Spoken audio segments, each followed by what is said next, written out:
Open Canva and start a new design with a white background. Go to the Elements tab and select the shapes you want to work with, like a rectangle and a circle. Place your second shape exactly where you want to create the cutout on the main shape. Change the color of the top shape to white so it matches the background perfectly.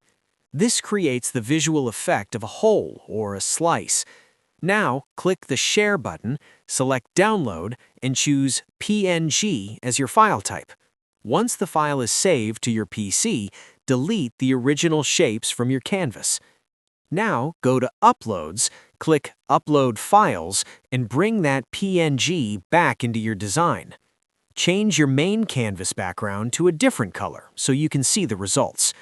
Select your uploaded image, click Edit Image in the top bar, and select BG Remover. This tool strips away the white areas, leaving you with a perfectly subtracted shape. It's a great workaround for creating custom frames or unique graphics.